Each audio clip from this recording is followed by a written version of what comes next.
வணக்கம். இன்னைக்கு நம்ம பார்க்க போறது பீட்சா சாஸ் எப்படி செய்யறதுன்னு தாங்க. வாங்க எப்படி செய்யலாம்னு பார்க்கலாம். அதுக்கு முன்னாடி நம்ம சேனலை நீங்க என்ன சப்ஸ்கிரைப் பண்ணலைன்னா சப்ஸ்கிரைப் பண்ணிக்கோங்க. இப்போ பீட்சா சாஸ் எப்படி செய்யலாம்னு பார்க்கலாம். ஒரு 7 ஜாம் தக்காளி நல்லா நாலா கீறி போட்டுக்கோங்க. அடுத்து ஒரு பெரிய வெங்காயம் நல்லா 1-2 கட் பண்ணி வச்சுக்கோங்க, அதையும் போட்டுக்கலாம். அடுத்து காஷ்மீரி சில்லி ஒரு 7-8 எடுத்து வச்சுருக்கோம், அதையும் போட்டுக்கலாம். இப்போது இது ஒரு 10 நிமிஷம் நல்லா வேகட்டும். இப்போ இது நல்லா வெந்துருச்சு. ஸ்டவ் ஆஃப் பண்ணிவிட்டு வடிகட்டி எடுத்துக்கலாம். இப்போது நல்லா வடிகட்டி எடுத்தாச்சு. இப்போது தக்காளியை நல்லா தோல் எடுத்து வச்சிடலாம்.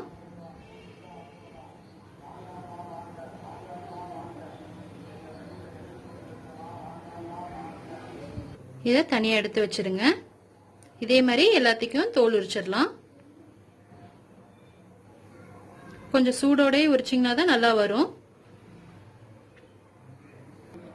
இப்போ எல்லாத்தையும் நல்லா உரிச்சு எடுத்தாச்சு. ஃபர்ஸ்ட் வெங்காயத்தையும் மிளகாயையும் போட்டு நல்லா அரைச்சு எடுத்துக்கலாம். இப்போ அரைச்சாச்சு. அடுத்து தோல் எடுத்து வச்சிருக்க தக்காளி எல்லாம் போட்டு அரைச்சிக்கலாம்.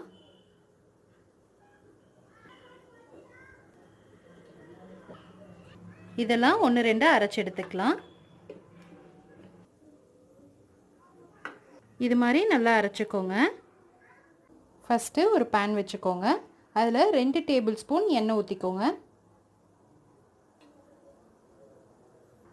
எண்ணெய் காஞ்சோன்னே ஒரு 3 பல்லு பூண்டு நல்லா பொடி பொடியாக கட் பண்ணி வச்சுருக்கோம், அதையும் போட்டுக்கலாம்.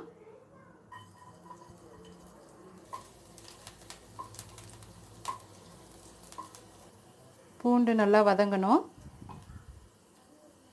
நல்லா வதங்கினோன்னே நம்ம அரைச்சி வச்சிருக்க பேஸ்ட்டை ஊற்றிக்கலாம்.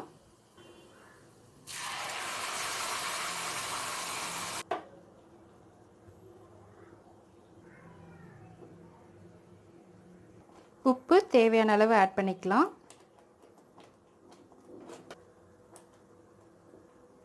ரெண்டு ஸ்பூன் டொமேட்டோ கெச்சப் ஆட் பண்ணிக்கலாம். 1 ஸ்பூன் வினிகர் ஆட் பண்ணிக்கோங்க. பெப்பர் 1 ஸ்பூன் ஆட் பண்ணிக்கோங்க.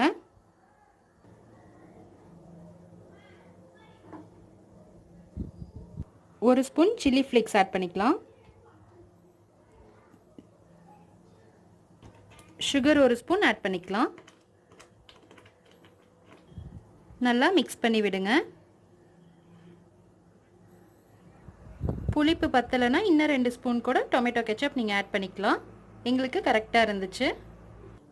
நல்லா கிளறி விட்டு 2 நிமிஷம் விட்டு ஆஃப் பண்ணிடலாம். அவ்வளோதான், பீட்சா சாஸ் ரெடி ஆயிருச்சு. இந்த வீடியோ உங்களுக்கு பிடிச்சிருந்தா லைக் பண்ணுங்க, ஷேர் பண்ணுங்க, மறக்காம சப்ஸ்கிரைப் பண்ணிக்கோங்க.